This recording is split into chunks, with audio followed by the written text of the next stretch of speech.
Kita di saat nanti di yaumul qiyamah meminta syafaat siapa kita kalau bukan baginda Nabi Muhammad SAW. Saat orang berbondong-bondong lari ke sana lari ke sini di padang mahsyar. Pak, Bu, simak baik-baik. Padang mahsyar ini awal mula terdapatnya suatu yang baik atau yang buruk, neraka atau sorga, sudah terlihat saat di padang mahsyar.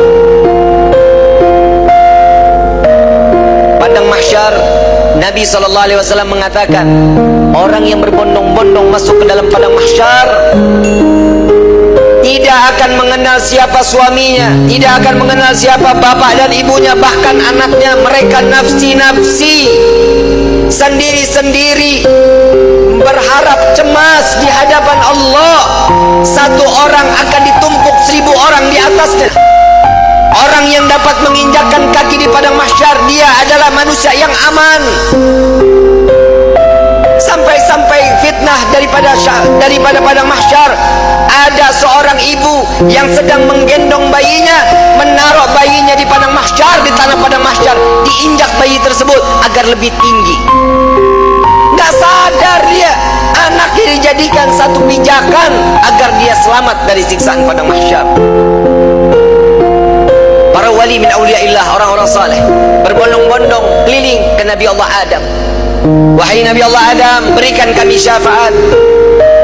Aku tidak bisa memberikan syafaat kepadamu, karena aku sudah ditolong oleh Allah saat aku meminta untuk diperjumpakan dengan Siti Hawa.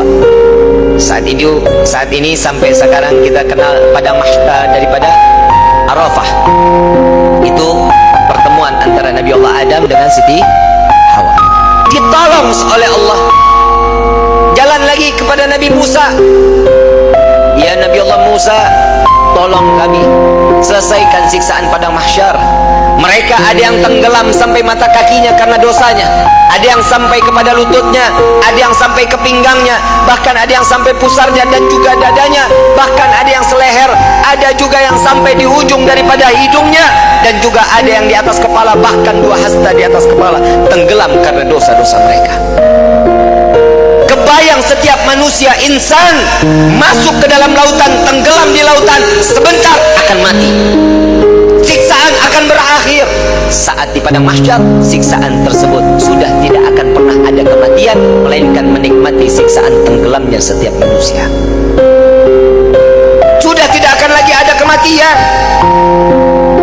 Saat itu kemana kita semua yang ingin kita inginkan? Orang yang tenggelam, mereka tersiksa, sampai orang kafir pun mengatakan, ya Allah, cepat selesaikan padang mahsyar ini siksaannya. Jika kami harus masuk ke dalam neraka, maka masukkan kami ke dalam neraka. Hentikan siksaan ini. Mereka nggak tahu siksaan padang mahsyar belum ada apa-apanya sebanding daripada api neraka jahanam. Orang kafir semua tidak ada yang sanggup melaksanakan daripada siksaan padang mahsyar, memohon agar dihentikan. Sampai kepada Nabi Musa, aku tidak dapat menolong kalian karena aku telah diberikan syafaat oleh Allah menyelamatkan umatku saat dikejar-kejar oleh orang-orang Fir'aun. Coba kau ke Nabi Ibrahim, berangkat ke Nabi Ibrahim. Ya Nabi Allah Ibrahim, engkau adalah Khalil Allah. Sampaikan kepada Allah, selesaikan pada mahsyar ini. Aku tidak dapat memberikan syafaat kepada kalian karena aku telah ditolong oleh Allah saat aku dimasukkan ke dalam api Raja Namrud. Nafsi, nafsi, nafsi, nafsi, sendiri, sendiri, sendiri, sendiri. Silahkan kau ke Nabi Isa. Sampai ke Nabi Isa.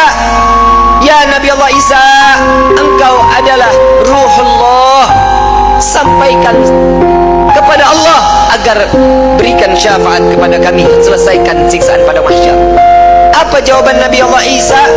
Nafsi, nafsi, nafsi, nafsi. Aku tidak dapat menolong kalian karena Allah telah memberikan pertolongan kepadaku sampai aku diangkat ke langit kedua. Pergilah kau kepada Habibuna Muhammad SAW. Dia adalah kekasih Allah. Berbondong-bondong para aulia datang kepada Nabi SAW.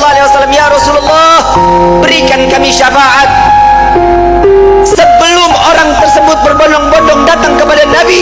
Nabi SAW sudah melihat mereka akan datang kepada Nabi. Nabi berjumpa dengan Allah. Nabi sujud kepada Allah. Ya Muhammad, angkat kepalamu. Tidak lagi ada yang ibadah di padang mahsyar ini. Mengangkat kepala lalu sujud lagi Allah di hadapan Allah. Nabi Muhammad SAW diangkat lagi. Wahai kekasihku, angkat kepalamu. Sudah tidak ada lagi yang ibadah di padang mahsyar ini. Tetap Nabi mengangkat kepala lalu sujud lagi kepada Allah. Sampai terakhir, apa yang kau inginkan wahai kekasihku? Ya Allah, selesaikan siksaan padang mahsyar. Biarkan mereka, masukkan mereka ke mizan penimbangan amal baik amal buruk mereka. Ya Muhammad, engkau meminta tanpa sujud kepadaku, aku akan memberikan apa yang kau inginkan.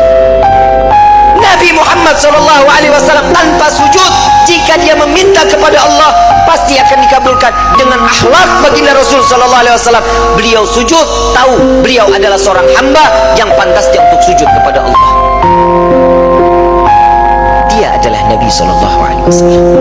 Tatkala mereka datang bersama dengan Nabi, ya Rasulullah, mintalah permohonan kepada Allah.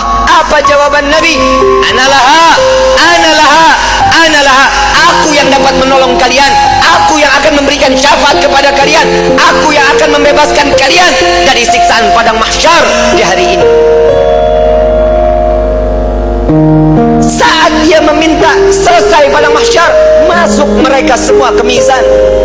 Sampai di mizan, Nabi berdiri di depan mizan, melihat rombongan daripada umatnya. Saat beliau dalam keadaan dosa yang begitu besar, Nabi sujud kembali di hadapan Allah.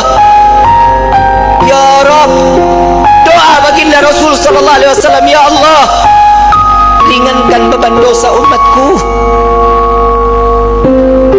beratkan pahala mereka, ampuni dosa mereka ya Allah. Kita berbuat dosa di atas bumi Allah. Nabi yang terus menerus sampai di mizan pun Nabi sujud kepada Allah agar kita diselamatkan, dibebaskan, agar masuknya kita ke dalam syurganya Allah. Setelah mizan, Nabi SAW berdiri lagi di sirat. Saat dimana jembatan tersebut, satu helai rambut dibelah menjadi 7, tajamnya luar biasa. Di bawahnya neraka jahanam. Nabi menunggu sampai ada umat yang ingin tergelincir, dipegang oleh Nabi, dituntun sampai di ujung daripada jembatan tersebut. Nabi menjaga umat sampai saat di dalam surga kelak, Nabi berdiri di depan pintu surga, tidak masuk ke dalam pintu surga, menunggu satu persatu agar masuk, mereka dimasuk ke dalam surga. Sampai di dalam riwayat Siti Fatimah bertanya, ya Rasulullah, untuk apa kau berdiri di depan pintu surga? Aku menunggu umatku. Jika satu yang tertinggal belum masuk ke dalam surga, maka aku tidak akan pernah masuk ke dalam surga ya Allah. Huwa Muhammadan, dia adalah Sayyiduna Muhammad. Sampai di dalam satu riwayat lain, Rasulullah izin kepada Allah melihat daripada daftarnya, umat satunya belum masuk ke dalam surganya Allah. Nabi berbincang kepada Allah, ya Rabb, izinkan Muhammad untuk memeriksa neraka. Sampai beliau masuk ke dalam neraka, mencari umatnya, lalu setelah itu diambil, lalu dibawa masuk ke dalam surganya Allah.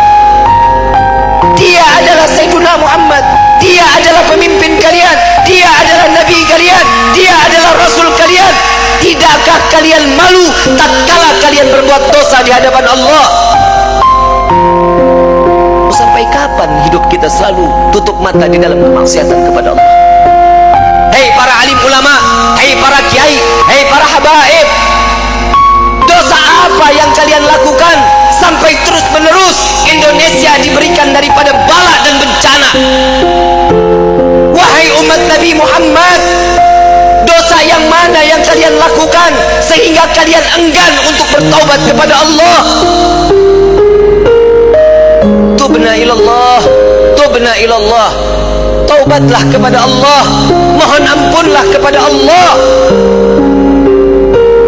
Jika para aulia, para orang-orang saleh, kakek nenek kita terdahulu, dengan bangga mereka saat kelak nanti masuk ke dalam surga dengan membawa pikulan amalan-amalan kebaikan di hadapan Allah, bagaimana nasib kita? Nabi SAW satu persatu. Dengan bangga Nabi mengatakan, dengan amalan mereka, zakat mereka, sedekah mereka, sholat malam mereka, Nabi mengatakan, dia adalah umatku ya Rabb. Bagaimana dengan kita yang membawa pikulan dosa di hadapan Allah? Tatkala kita membawa pikulan-pikulan dosa, dibuka, diperiksa oleh Nabi, Nabi tetap mengatakan dia adalah umatku ya Allah, sambil meneteskan air matanya.